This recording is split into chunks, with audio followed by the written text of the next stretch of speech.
श्रीमद् भागवत गीता का 9वां अध्याय। मुझको ईश्वर जानकर मेरे भक्त सुजान निष्पासर मुँह को जपे, मेरा करते ध्यान गावत नाचत प्रेम से, कूदत देते ताल ढोल मृदंग बजावते उत्तम स्वरे निकाल। तन की होश विसार कर होवत मुझ में लीन, हे अर्जुन मैं होत हूँ उसके तुरत अधीन। जो योगी मम भक्त है मोहे अति प्रिय जान, बेजर अर्जुन के प्रति यूं कहते भगवान। श्री कृष्ण बोले, हे अर्जुन तुम में ईर्ष्या नहीं है, इसलिए ये अति गुप्त शास्त्रीय ज्ञान और अनुभव तुमसे कहता हूँ। ये ज्ञान सब विद्याओं में श्रेष्ठ तथा गोपनीयों में भी गुप्त एवं परम पवित्र उत्तम प्रत्यक्ष फल वाला है, धर्म युक्त है, साधन करने में बड़ा सुगम और नष्ट नहीं होता। हे परंतम, इस धर्म पर जो श्रद्धा नहीं रखते वे मुझे नहीं पाते और इस मृत्यु युक्त संसार में बार बार लौटते हैं। मैं व्यक्त हूँ और मैंने ही इस जगत को प्रकट किया है। सब प्राणी मुझ में ही स्थित हैं। हे कौन्तेय, सभी जीव कल्प के अंत में मेरी प्रकृति में आ मिलते हैं और कल्प के आरंभ में फिर उत्पन्न करता हूँ अपनी प्रकृति को आश्रय लेकर। उनके गुण और स्वभाव वाले समस्त भूतवर्ग को मैं बारंबार उत्पन्न करता हूँ। हे पार्थ, मेरे कर्म मुझे नहीं बांधते, क्योंकि मैं उदासीन की तरह इनमें सक्त नहीं हूँ और स्थिर हूँ। मैं अध्यक्ष होकर प्रकृति द्वारा चराचर जगत को उत्पन्न करता हूँ। हे पार्थ, इसी कारण यह जगत बनता व बिगड़ता है। मूर्ख लोग मेरे परम स्वरूप को नहीं जानते हैं और मैं समस्त चराचर का स्वामी हूँ। जो मुझको मनुष्य जानकर मेरी अवहेलना करते हैं उनकी आशा व्यर्थ है, कर्म निष्फल और ज्ञान निरर्थक है। हे पार्थ, विवेकी जन दैवी प्रकृति में स्थित हैं।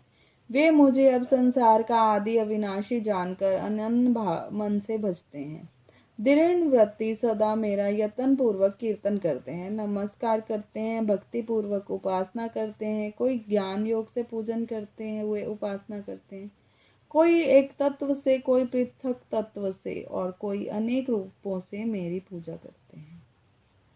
श्रोत यज्ञ मैं हूँ, स्मार्त यज्ञ मैं हूँ, पितृ यज्ञ कर्म भी मैं ही हूँ और औषधि मंत्र होम का साधन घृत अग्नि और होम भी मैं ही हूँ। इस जगत का माता पिता धारण करता पितामह जानकर योग्य पदार्थ ओंकार, ऋग्वेद सामवेद और यजुर्वेद भी मैं ही हूँ। गति पालन करता प्रभु साक्षी, निवास स्थान, रक्षक, मित्र, उत्पत्ति करने वाला, संहारक, आधार, प्रलय स्थान और अविनाशी बीज मैं ही हूँ।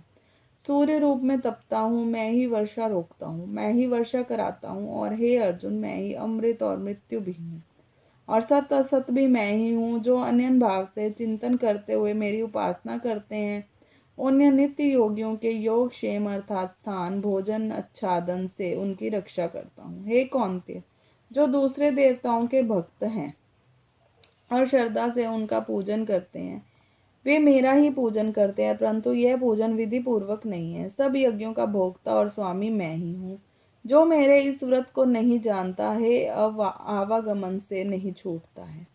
देवताओं का पूजन करने वाले देवलोक को प्राप्त होते हैं, पितरों का पूजन करने वाले पितृलोक को, यज्ञ आदियों के पुजारी यज्ञ लोक को और मेरा पूजन करने वाले मुझे प्राप्त होते हैं।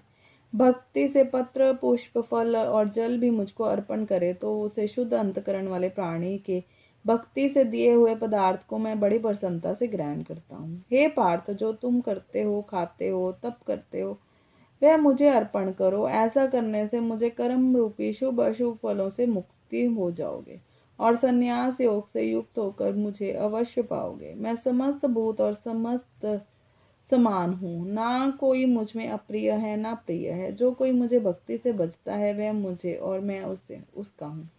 यदि कोई दुराचारी भी और अन्य भाव से मेरा भजन करे, उसको मैं साधु ही मानता हूँ, क्योंकि उसने उत्तम मार्ग ग्रहण किया है।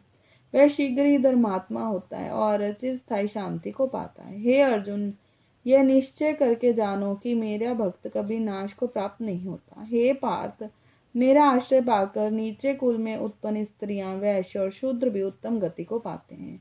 जो पुण्यवान भक्त राज ऋषि और ब्राह्मण हैं, उनकी तो बात ही क्या है। अतः इस नाशवान और दुख भरे संसार में जन्म पाकर तुम मेरा ही भजन करो, मुझ में ही मन लगाकर मेरे ही भक्त बनो। फिर मुझे नमस्कार कर मुझ में ही लो लगाए रहना, मुझ में ही लीन हो जाओ। 9वें अध्याय का महात्म। श्री नारायण जी बोले, हे लक्ष्मी जी, दक्षिण देश में एक भावसु शर्मा नाम का शूद्र रहता था। वह बड़ा पापी और मांस मदिरा आहारी था। एक दिन मदिरा पान से उसकी देह छूट गई। उसने मरकर प्रेत बनकर एक वृक्ष पर बैठ गया।